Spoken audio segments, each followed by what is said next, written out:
Race through a serene, whimsical, natural environment as a sleek and agile fox. There is no health bar, no big baddie to defeat, or even points to be earned. Instead, this platforming series is about discovery. Whether that be finding secrets, investigating mysteries of the world around you, unlocking new abilities, or finding puzzles to solve. These large, intricately crafted maps are a living painting for you to experience, all accompanied by a soothing, tranquil, original soundtrack to massage your brain. This game has serious vibes. Soar through the trees, gather delectable mushrooms, read scattered journal entries from your best friend, and let this warm hug of a series wrap around you. Now 15 years later, being reborn as a 3D open world experience coming to Steam in 2024, this is William and Sly.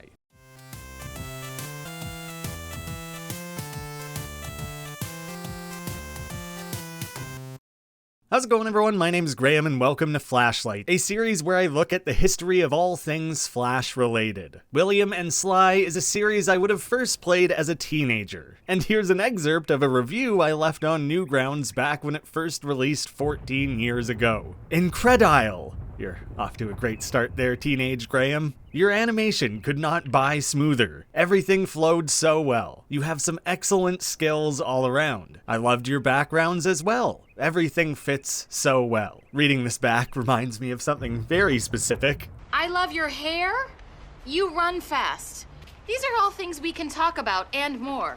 Despite the typos and grammatical errors, my praise continues. Amazing work, and I hope to see more from William and Sly in the future. And now, all these years later, I have the pleasure of working directly with the developer, Lucas Paakh. These two original Flash titles have been bundled together with full-screen 60 frames per second capabilities, with some other minor polish. Those are available for free over on Steam today. The William and Sly Classic Collection is entirely what I used to capture footage for this video, just so you can see how sleek and glorious that looks. Please be sure to check that out and drop us a review. That will give the game a nice boost on Steam so others can see and enjoy it, while hopefully also snowballing and putting eyes on Lucas's newest entry in the series, a fully open-world 3D adventure simply titled William and Sly, due out spring 2024. That one will be paid, but I can promise it will be well worth the price. I'll have links to both games in the description and a pinned comment. Again, review the Classic Collection and wishlist the upcoming William and Sly, please and thank you. To kick off this launch, we're actually running an art contest over on Newgrounds where you can win keys to the upcoming game and cash prizes. The deadline for that is December 10th, so there's still plenty of time to put something together. I'll make sure links are available so you can go check that out for yourself. Looking at series creator Lucas Paakh, aka K-Jinx, who was kind enough to take part in an interview. He is also a talented writer and storyteller, as evidenced by his literal book, so his answers were very thorough. You'll be able to read that full interview over on my Patreon, and I'll include snippets throughout this video, starting with a little background info on how he got started as a developer. In grade school, my dad took a correspondence course on Visual Basic, and one of the projects was to make a simple game. I ended up following along with the tutorials and made a few games of my own. It was not made for game programming, and everything would blink in and out and screen tear all over the place. But I didn't care much. I was just excited to be making the computer do things. Coding a game in Visual Basic must be the programmer equivalent of how animators like myself and others would start out sliding static images around in PowerPoint presentations. Even before I was programming, though, I was obsessed with 3D graphics. He considers Jurassic Park as being highly influential, with Lucas wondering how the dinosaurs were made. And one Christmas, he was gifted the modeling software Amorphium. This was actually a pretty advanced program for the time. It lets you sculpt a wad of digital clay, and I spent the next year or two doing that on my dad's computer after school. After that, Lucas was introduced to the custom map scene of Warcraft 3, a man truly after my own heart. He started chatting with some other fans on the forum, and he made a bunch of custom ant models for them to use, only then buying the game himself after so he could see them in action. Lucas then got deeply into the Warcraft 3 custom map scene, getting hands-on and making some of his own. I already had a bunch of coding knowledge from Visual Basic, so I was able to make a lot of fun, complex triggers and custom spells for the game. As some of you may know, I spent a lot of hours making and playing Warcraft 3 maps myself. I have an entire video about it on this very channel, although I was never anywhere near as proficient at it as Lucas. He and his friends would often watch Flash movies together on his projector after school. He picked up a trial of Flash and attempted to make some animutations, which were growing in popularity on Albino Black Sheep. I never tried coding in Flash until college. ActionScript 2 didn't come out until 2003, and I started making Flash games in 2006, so I wasn't too late to the game. The thing that really triggered me to start on Flash was playing a bunch of JMTBO2 games. The extreme amount of particles and loud drum and bass music transfixed my teenage brain. I was really lucky because I was able to dive into Flash with a bunch of coding knowledge and hit the ground running at the start of the golden age. As a huge JMTBO2 fan myself, I need to make sure that people are aware the Elephant Collection recently dropped on Steam. I have no affiliation with that project and just want to make sure it's getting the attention it deserves. However, in our own little 6 degrees of separation moment, the EXP, creator of hit series like Indestructo Tank, Colm, and Shift, handled the app wrapping needed for both the Elephant Collection and the William and Sly Classic Collection. Those are two developers who are high up on my list to talk about someday, but I imagine for both of them it would need to be a multi-part series since they made so many games and popular series each. Lucas started his online game dev journey under the name Kjinx, a name I made up for my first Neopet, and it ended up being my go-to internet alias. Particlasm was a brand name, but I just use my real name on my games now. Looking more closely at Particlasm, it's a name rooted in some of his earliest projects. On Newgrounds, the two Particlasm movies are actually scripted battles between these little orbs. There's no player input, but you could watch and re-watch them to witness new outcomes, with Lucas eventually creating an actual game out of the concept titled Enter the Particlasm. Those were mostly inspired by JMTBO2 games. I wanted to make fireworks, and having orbs for characters was the easy route. For roughly a 9-year stretch, 2006 to 2015, Lucas was able to work as a full-time solo developer making Flash games. I've always wished I could just do the art and music for games because I don't like coding very much. It's also a bit of a problem that there are about 50 artists for every coder out there. All the coders are making their own game ideas. You can find improvement across any Flash dev's catalog, refining whatever skill set they've chosen to specialize in. Programmers often paired with collaborators, or chose to trade off a minimalist art style while focusing on their programming skills. Instead, Lucas developed all those skills in tandem. I'd say I wasn't a very good artist when I started Flash. My major in college was studio art. I didn't make art my teachers were excited by, but I did my best to improve the things I wanted to improve where I could. I read lots of old books on painting and animation, and I took life drawing as many times as I could. You can definitely see the improvement over time in the games I made, I think. While his artistic ability grew through practice and studying, crafting digital music was more a matter of trial and error. He stated that composing music, 3D modeling, and pixel art are the parts of development he now most enjoys. By far, Lucas's most popular series outside of William and Sly was the Ether games, which were like an evolution of those early Particlasm series, still largely inspired by JMTBO2's work. Ether Cannon, Ether War, and Ether Space Defense are over-the-top, chaotic, and colorful space shooters. There are loads of units on both sides, with the enemy upgrading alongside you. It's intense. Almost comically so compared to the warmth and peacefulness of William and Sly. I pointed out this division in Lucas's catalog between action-driven sci-fi shooters and zen-like nature and fantasy games. I do feel like I have two sides that way. Sometimes it's fun to be wild, and other times it's nice to be still. I'll probably make something really cool if I can figure out how to merge those two impulses. While we're here, I want to give a rapid-fire look at some of his other early games. Playing through them, I really enjoyed the simple gameplay of defending a tree with a purposely broad, flowy movement seen in Shenlong Spirit Dragon, and then again in its successor, Phoenix. Hotspot was a very simple puzzle game of finding specially marked colored dots in a grid, which I found surprisingly addictive.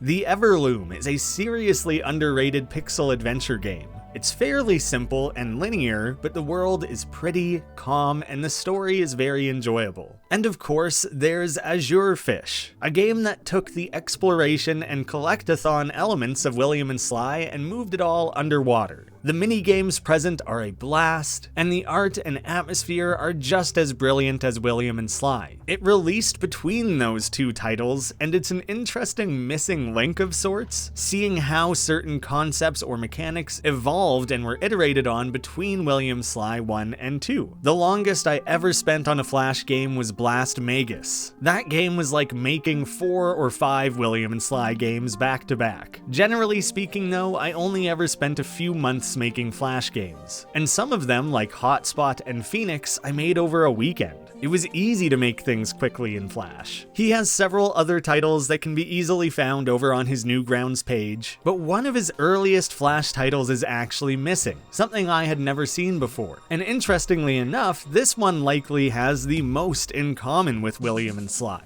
The Quickling, another fast-paced nature platformer. This being such an early game dev attempt can be immediately felt and seen in the somewhat janky platforming. Things just kind of move too fast, but there are a lot of ideas carried forward, like the teleporting runestones. Not a lot of people even knew Lucas made that game, as the sponsor, Mo Fun Zone, insisted the credits be left out. I was pretty upset about it at the time and never did any other games with them, but it was a good learning opportunity. Better to make that mistake on a 3-month project than one that took years. Lucas is sure William and Sly was born from the same interests that led to the Quickling, but he doesn't view the games as a true successor to that title.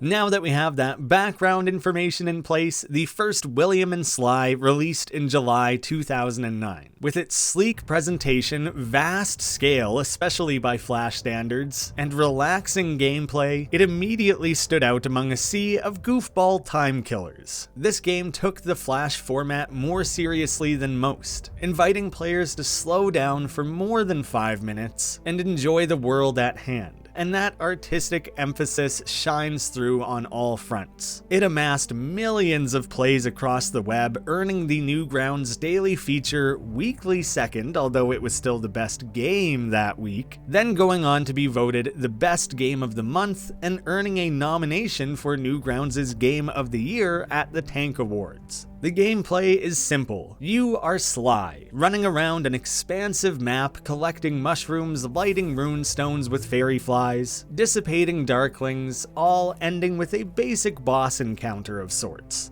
William and Sly always was more of an excuse to make art and music than it was to create interesting gameplay. Maybe interesting isn't the right word, but the movement still makes for incredibly enjoyable gameplay. I found this insightful comment from him on Reddit, where Lucas explains the magic behind that silky smooth platforming. The reason William and Sly feels like it flows is because all the platforms are rather big and they're spaced evenly in relation to the jump height. They also tend to have a beat to them, like 3 long, 3 short, or 3 directional changes. There's also a lot of control over how high the jump actually goes based on holding the button down, so it's difficult to get stuck on anything. Simple, but effective. Both entries in the series only spent about 4 to 5 months in development, which was a fairly common production timeline in the Flash game scene. The best approach was always to quickly ideate and prototype, don't overthink it, release, then follow it up with sequels and iterate some more if that was well received. I missed that process a lot, actually. It was fun to make small projects. He also shared that the games were made with effectively no planning at all. They grew like fungus, appropriately enough. I wanted to dig more into what titles served as Lucas's greatest influence. First, talking about games beyond just JMTBO2 titles, he found it difficult to single out individual games. There are so many good ones, and there's a period of like 10 years when there were great games coming out every week.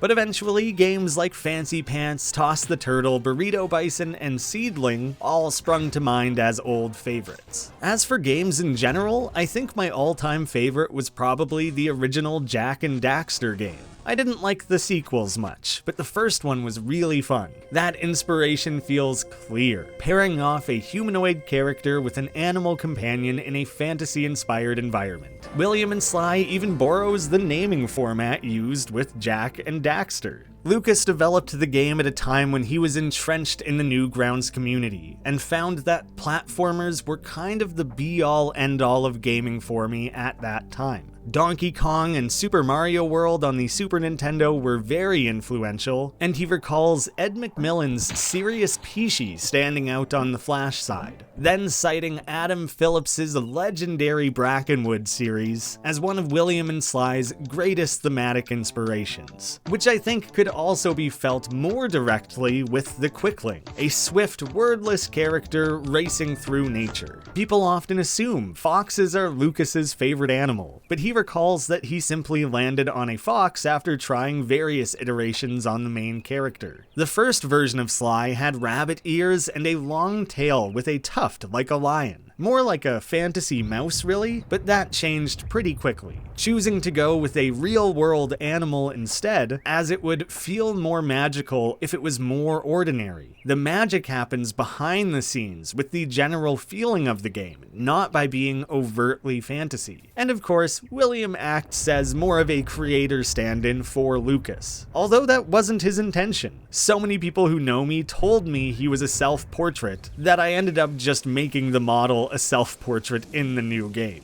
Looking ahead, as the two games do play so similarly, a lot of my questions were broadly about the series as a whole, so I'd like to transition here to talking about the sequel, carrying on the conversation from there. William and Sly 2 released in December 2011. Funnily enough, it once again earned Newgrounds' daily first but only weekly second, this time coming second to the incredible short film Comet from Zedox and Jazza. Yes, the very same Jazza you likely know from YouTube. And while Lucas once again did clinch the top game of the month, this time he went on to win the Newgrounds Game of the Year. The gameplay of this sequel is much the same, with the removal of Darklings and the addition of William's lost journal entries, which adds a very welcome bit of story to the experience. Runestones are now activated by blowing up rocks using stray bombs made by unseen ornery gnomes. And while fairy flies are still around, they're now used to light Sly ablaze at these dragon totems. The small puzzles and mystery surrounding the Onum make the world feel a little larger, hinting at something a little darker perhaps, while adding a fun layer of intrigue that makes it all the more enjoyable to aim for that 100% completion. I used to think the art in the second game was a lot better, but I think they're just different styles now. The second one is more saturated and has stronger values than the first. The first one is like a cloudy fall day,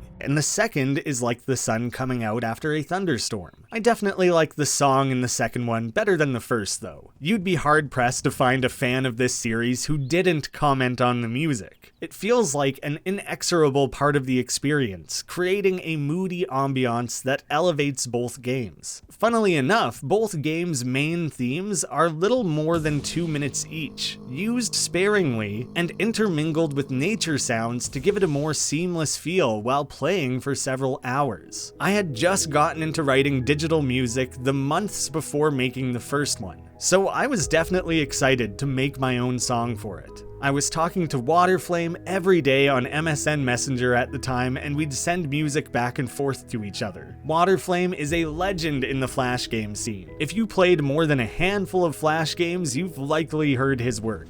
Waterflame had also created the original track Afterburner for Ether War, and he's still making music to this day. Everything I'd made up until that point was techno though, so I had to learn some new things to do an orchestral piece. It actually ended up being very easy to write. I think melancholy string instruments are just a natural part of my brain activity. To make the songs, I just hit random notes for melodies, and it either sounds right or not. If there's a sour note, I move it. If it sounds too cheerful, I move it again. A quick tease here, fans of the limited soundtrack heard in these original 2 games will be excited to know that 14 new original tracks were composed for the upcoming release. So there's a full album worth of atmospheric bliss to enjoy on your adventure. Lucas has stated several times that he's surprised how well received the games were. When making the sequel, he tried not to overthink it, sticking with a basic formula that worked the first time. A collectathon-esque 2D platformer, focusing on updating the experience more so than expanding the gameplay. The code and the tile system are much better. The game is probably more polished as well, but I think they play about the same in terms of gameplay. Returning to these games through the Classic Collection, gathering up footage, I found the final boss in the first game to be a low point in the experience. As there's no health, this giant snake head thing is just there to steal your fairy flies as you attempt to light a runestone.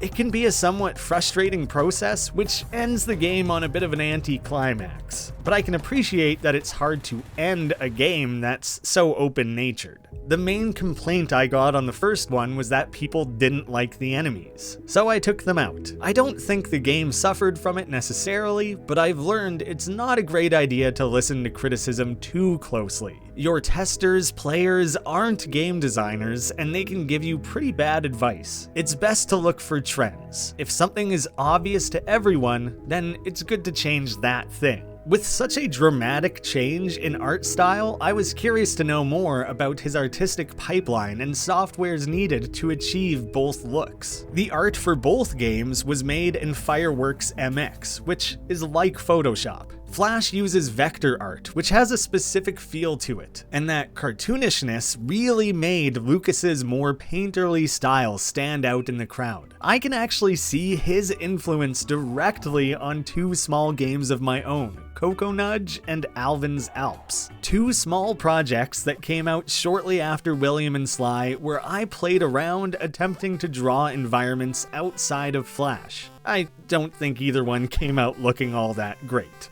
In the second game, I made the models for William and the Fox in Blender, then rendered out 2D sprites for Flash. I made the tile system myself in Flash. The 3D effect is just from lots of layers of art stacked on top of each other. I was much better at coding for the second game, so I updated the tile system and optimized it so it could handle exponentially more. The first game has about 6 parallax layers, while William and Sly 2 boasts 16. In the full history of the Flash game scene, I'm honestly not sure there was another game that remotely looked or felt like either of these games, but especially not the second. When reflecting on these older games, Lucas shared that he often feels fully done with projects when he finally sets them down, rarely thinking how he might change anything or what a sequel could look or feel like. By 2011, Lucas had a few more releases under his belt, but the Flash game sponsorship scene was starting to dry up.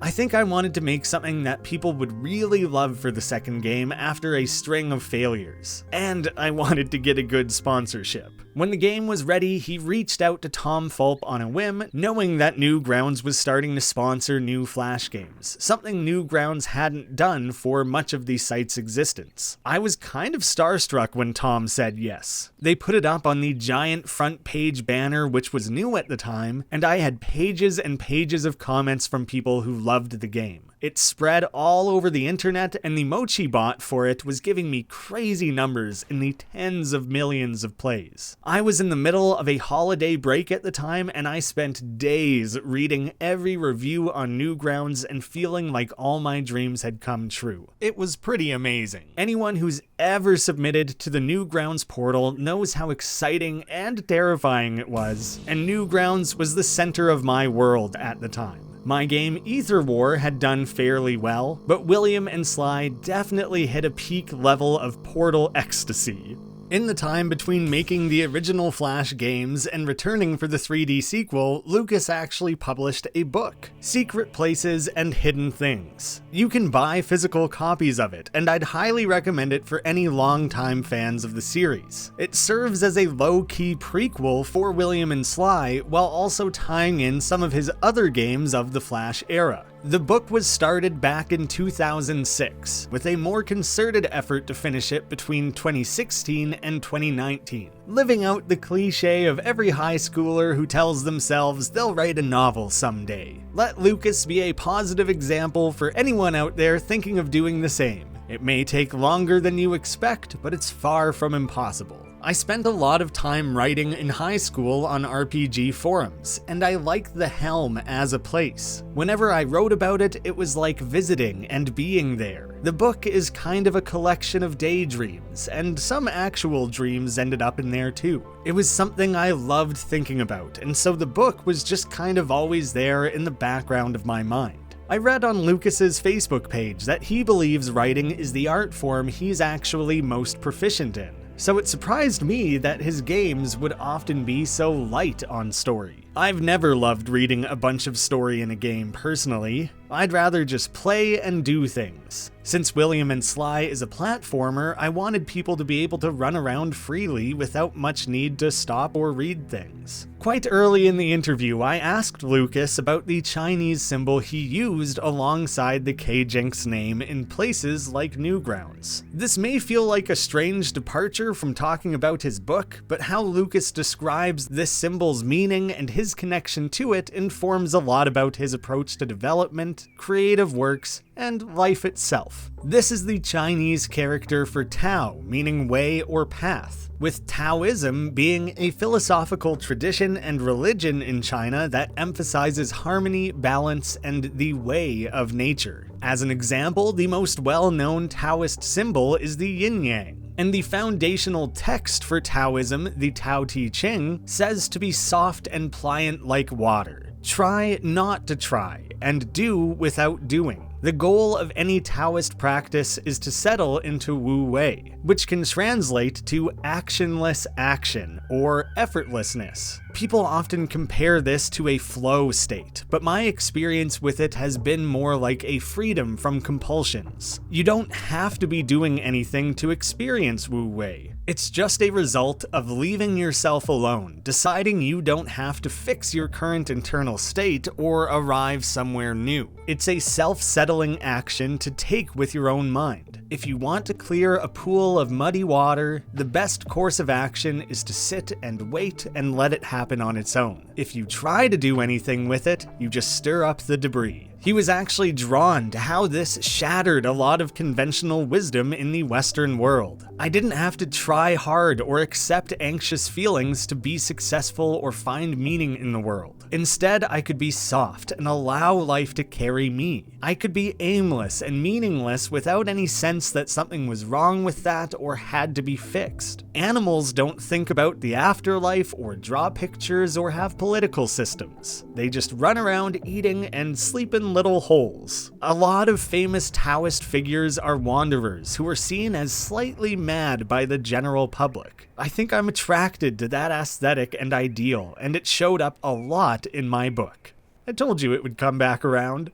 Secret Places and Hidden Things lacks a straightforward plot to follow. As with the William and Sly series, a lot of this read is about getting lost in the words, the imagery, and their larger meaning. There's no high stakes or tension, it's a cozy playground for your imagination, and there's a lot of peace and joy to be found in the poetry of Lucas's writing, all of which has led up to the latest game in the series. Had it released 20 years ago, it definitely would have been titled William and Sly 3D, but we are instead simply left with William and Sly. What better way to bring things full circle? Looking over Lucas's Facebook page again, there's a long history of him messing around with 3D modeling, sharing his first steps towards making a 3D fox. Not something he had done intending to make a fully 3D game, but something that inevitably led him down that path. While we're looking at the evolution of 3D Sly, I really love the addition of the soft bones for his spine, which gives Sly a really pleasant squash and stretch while jumping around. It really emphasizes the real-world agility of foxes, and I just love the look and feel of it.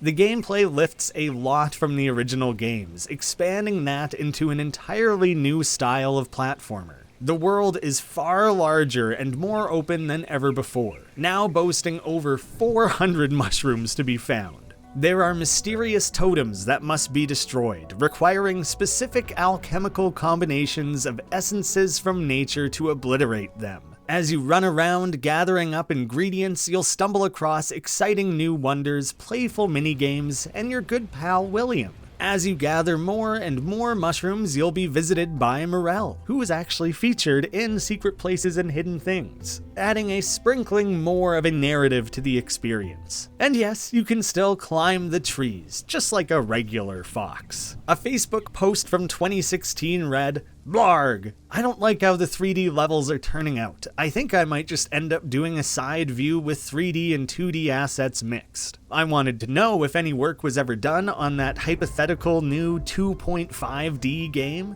Lucas said that's probably when he switched from Unity to Unreal. Unreal basically made the new game possible. The terrain system is all built and ready to go in there, so you could just mold and paint the landscape. It's very designer friendly. I'm not sure if he necessarily saw it this way, but to me that feels like a perfect through line from the 3D clay modeling tool he started out with as a kid. It's a very natural extension of the skill sets he was already developing. All I had to do was try Unreal to see what I was missing. Unity is very bare bones. Unreal comes with so many built-in features, there's really no comparison if you're making a game that involves characters and landscapes, especially with a large open world like William and Sly is. Now, there's been a lot of discourse the last few months over engines that I won't be getting into here, but the timing of his switch back in 2016 was such that Unreal had just updated their pricing policy to be effectively free for small developers, and any reservations he had about making the switch went completely out the window. Looking at the vast and varied ecosystems in place here, I was curious which he found most difficult to get the look and feel of right, ensuring everything maintains that consistent hand-painted feel while also feeling distinct from one another. Probably the caves. I wasn't sure how to make them interesting since caves are generally just empty, rocky rooms. I really like how they ended up though. The fuzzy cave moss doesn't exist anywhere in nature as far as I know, but I think it was what the caves really needed.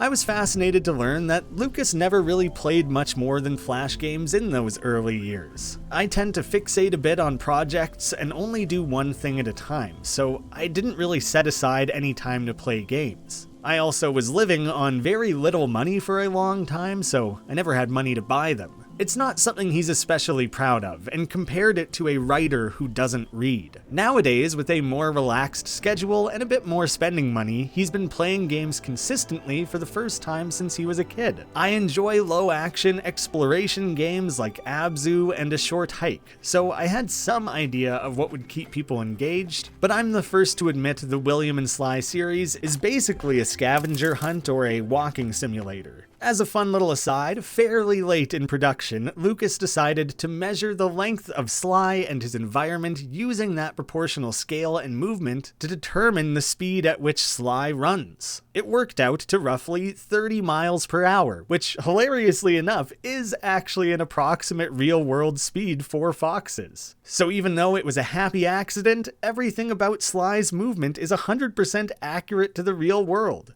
Full realism here. Yep, 100% real.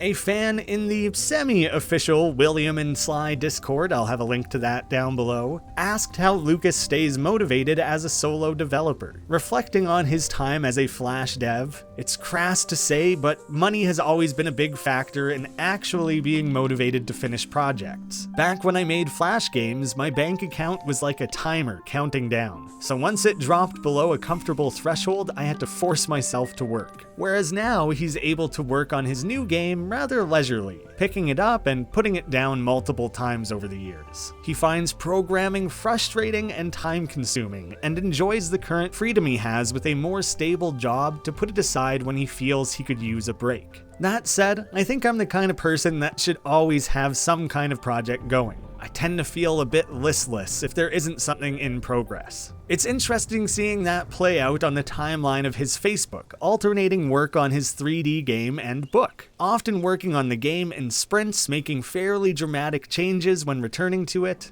then setting it down again to focus on writing. Over production, the art style changed multiple times, originally pursuing hyper-realism, which is a tall order and can end up looking underwhelming if it doesn't hit that target precisely. Then ironically finding something that feels a little more realistic by simplifying the shapes and textures into a look that's more stylized. He cites Albert Bierstadt paintings as one of his greatest influences on the style of this new game.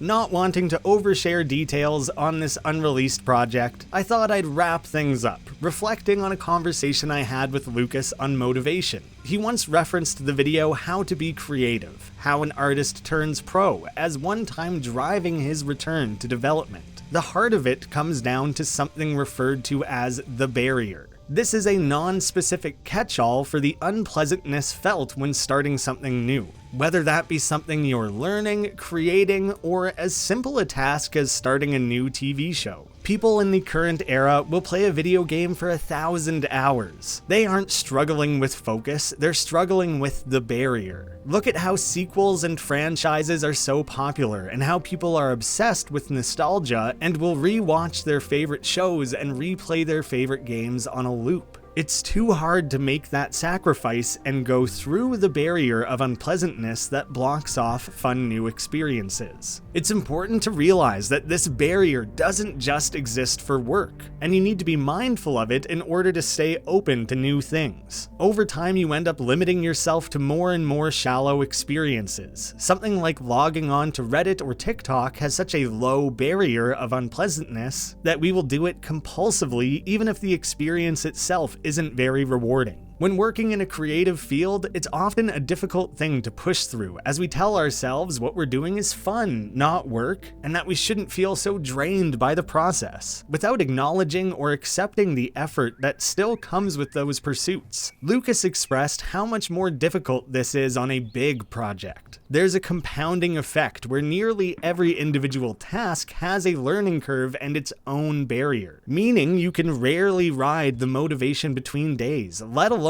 across the entire production. I'm rarely inspired or motivated to do anything, but once I start, I always find myself enjoying the work itself. You can spend a lot of time trying to motivate yourself to do things, or you can just stop trying to feel motivated and do them even though it's unpleasant. Sometimes it's absolutely huge and intimidating, and you can't imagine the project ever being fun again. If you can just grit your teeth and still work on those days, then you can finish. Considering Lucas's long and prolific career as a multidisciplined artist, I think the wisdom that comes from that mindset should be readily apparent.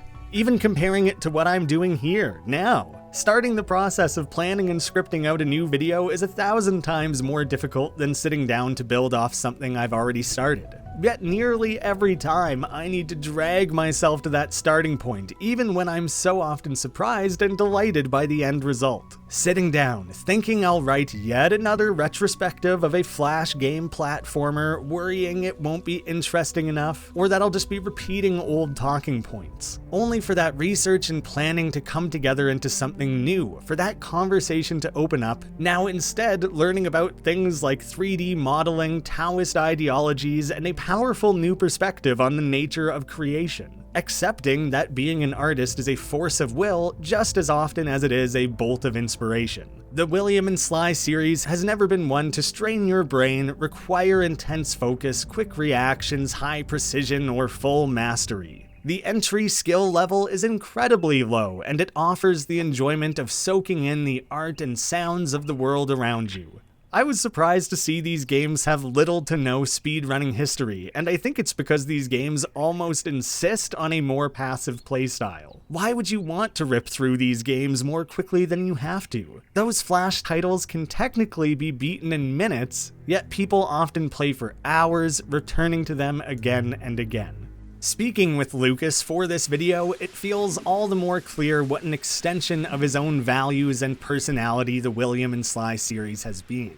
He was light years ahead of the cozy game movement, and it's so interesting to realize his games were likely my own introduction to that side of gaming, which is now something I still greatly enjoy and seek out in games to this day, keeping the barrier of entry low and allowing players to sink into beautifully and lovingly crafted fantasy worlds. I almost forgot how enjoyable that can be. How about yourselves? What are your own favorite cozy games, Flash or otherwise? Ones you love to curl up with on a rainy afternoon, to drift off into a fantasy of your own? I'm certain both Lucas and I would appreciate your suggestions. William and Sly made waves in the Flash game scene 14 years ago. It's a seminal work that showcased the artistic potential of Flash in a way few other devs truly captured. And it's such an honor to now play a role in that legacy. So here's your reminder to play and review the free classic collection, to please wishlist the upcoming game, and to go check out that art contest. If you want to follow Lucas, he primarily uses that Facebook page, but can also be found on Twitter, Instagram, and TikTok. I thank him once again for participating in the interview. It was such a joy to pick his brain on all of this. Thank you all so much for watching. Thank you to patrons of the channel, whose names you can see scrolling off to the right, and I hope to see you all again